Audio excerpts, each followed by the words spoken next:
Baik, Bapak Ibu dosen, Assalamualaikum warahmatullahi wabarakatuh. Kembali lagi dengan saya di channel saya. Ada informasi menarik yang akan saya share kepada Bapak Ibu dosen terkait dengan adanya peranan penting ya, strategis pada suatu universitas itu terhadap peningkatan akreditasi unggul kalau jumlah lektor kepalanya itu lebih banyak gitu ya. Jadi seringkali dianggap bahwa lektor kepala itu memegang peranan strategis dalam peningkatan akreditasi unggul pada sebuah perguruan tinggi ya, termasuk di dalam akreditasi unggul untuk program studi. Nah, apakah demikian benar adanya?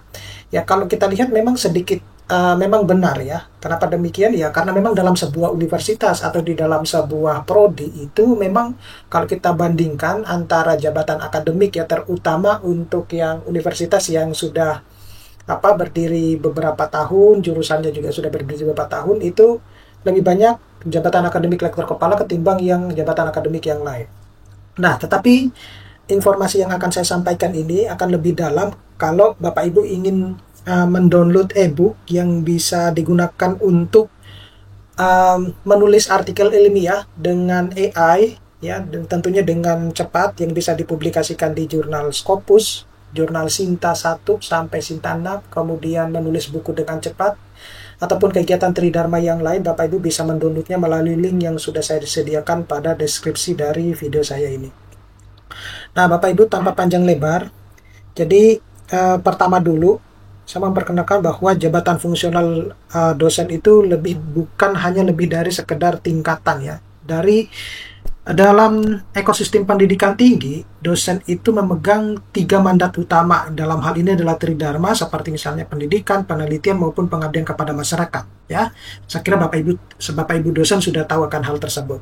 Nah, jabatan fungsional itu mulai dari asisten ahli, lektor kepala, hingga ke guru besar. Adalah sistem pengakuan formal atas kualitas dan kesinambungan kiprah dosen menjalankan mandat tersebut. Nah, lektor kepala itu menandai kedewasaan akademik ya, memulai dari rekam jejak riset yang stabil, kemudian publikasi bereputasi, kemudian jenjang kolaborasi pembimbingan yang kuat, serta kontribusi nyata pada pengembangan keilmuan dan institusi.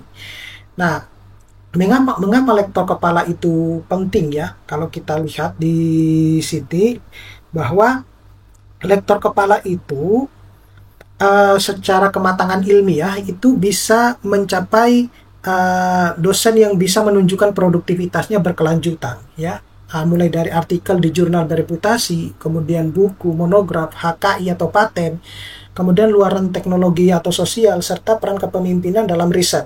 Nah, ini memastikan kualitas ilmiah itu tidak insidental tetapi konsisten.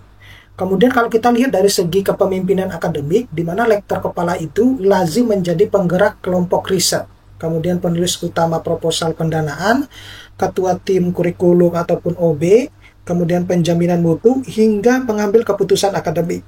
Nah, posisi ini itu mempengaruhi arah dan standar mutu pada tingkat program studi ataupun fakultas. Lalu bagaimana dengan efek penggandaan atau multiplier ya? Nah, dosen pada jenjang ini tuh biasanya menjadi pembimbing utama ya dalam tugas akhir, baik itu S2 ataupun tesis ya, maupun S3 ya, tapi S3 jarang sekali ya. Itu melatih penulisan artikel ilmiah bagi dosen-dosen muda ya. Artinya lektor kepala itu juga bisa membimbing dosen-dosen muda ya di dalam penulisan artikel ilmiah, semoga saja ya. Kemudian membuka akses kolaborasi nasional atau internasional dan menumbuhkan budaya riset di kelas, misalnya riset based teaching. Kemudian dampaknya itu terasa langsung pada mutu lulusan, produktivitas institusi, dan juga reputasi eksternal.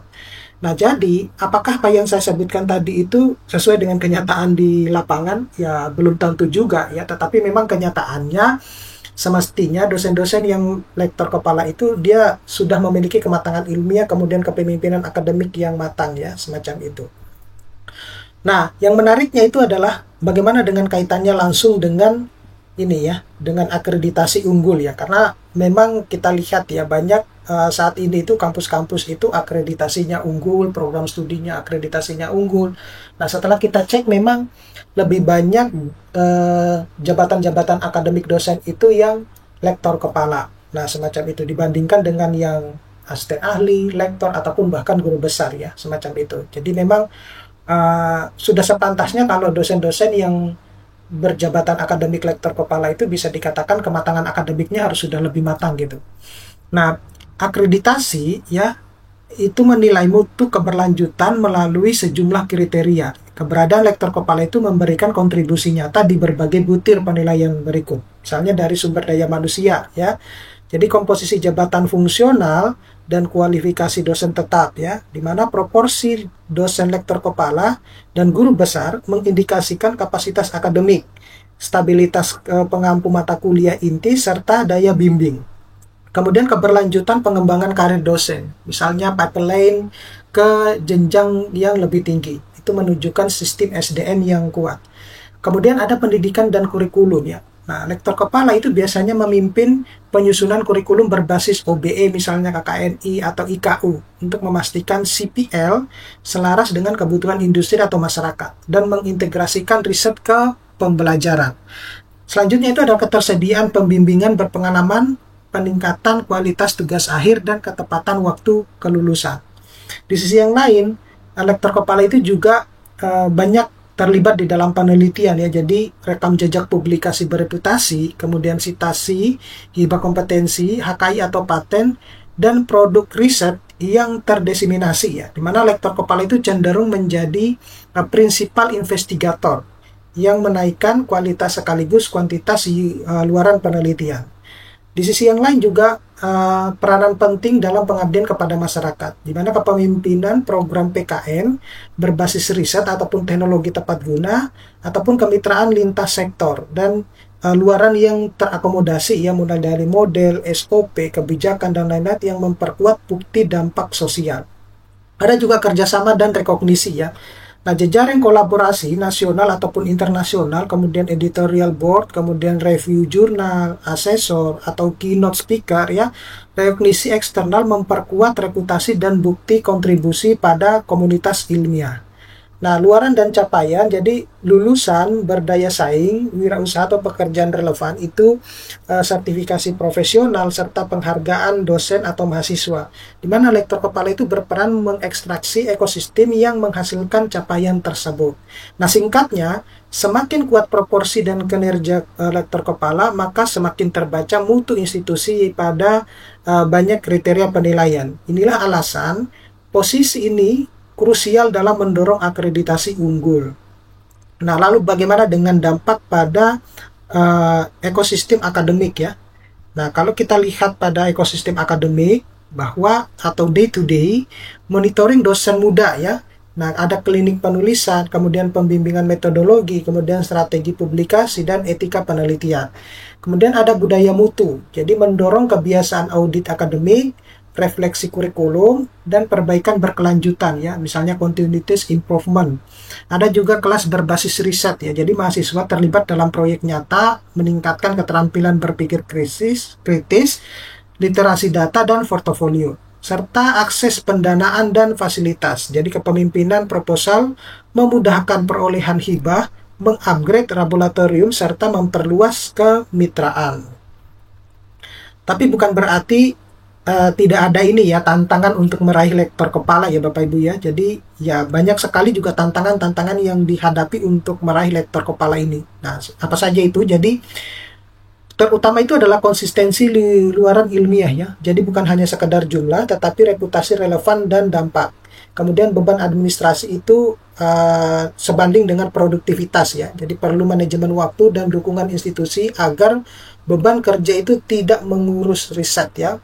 Kemudian jejaring dan kolaborasi, butuh investasi waktu untuk membangun konsorsium, co-authorship, dan riset lintas disiplin. Kemudian yang terpenting itu harus paham tentang etika dan integritas ilmiah. Jadi memastikan orisinilitas, kemudian kepatuhan etis, dan transparansi data. Nah, berikutnya itu adalah strategi institusi untuk meningkatkan jumlah lektor kepala. Nah, ini penting ya, di mana ada strategi-strategi yang bisa diterapkan oleh universitas-universitas untuk meningkatkan jumlah lektor kepala. Nah, misalnya dari sistem dan kebijakan. Nah, para pimpinan harus memiliki peta jalan karir dosen ya, atau karir LETIC, target tahunan luaran, dan klinik angka kredit yang rutin.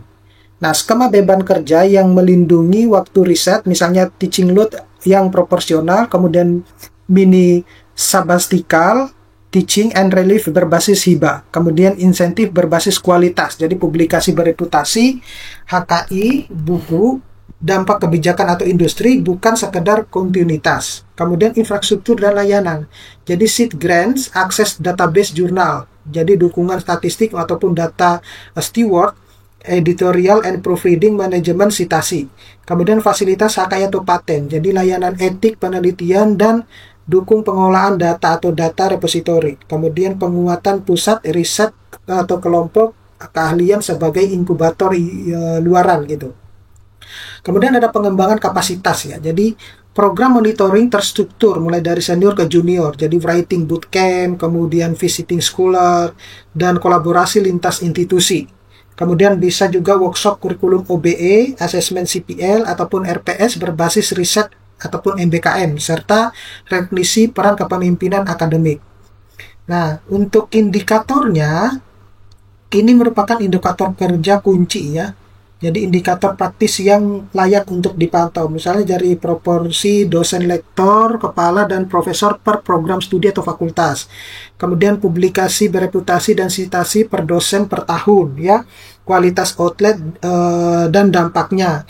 Hibah riset dan PKM, usulan dana yang didanai, misalnya peran dan sebagai PI atau CO PI, kemudian HKI atau paten, buku serta pemanfaatannya, serta mutu pembelajaran ya, keterlibatan mahasiswa dalam riset, kelulusan tepat waktu, portofolio ataupun sertifikasi, kemudian jejaring dan rekognisi, ya, kolaborasi eksternal, peran di komunitas ilmiah ataupun penghargaan.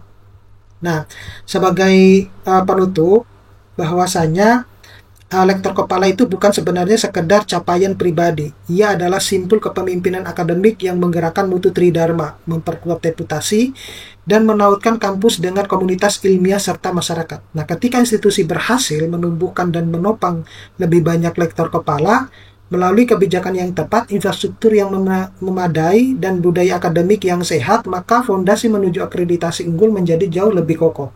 Nah, ini adalah kerja kolektif dosen, pimpinan, mahasiswa, dan mitra semuanya berkontribusi untuk mengangkat derajat pendidikan tinggi di Indonesia.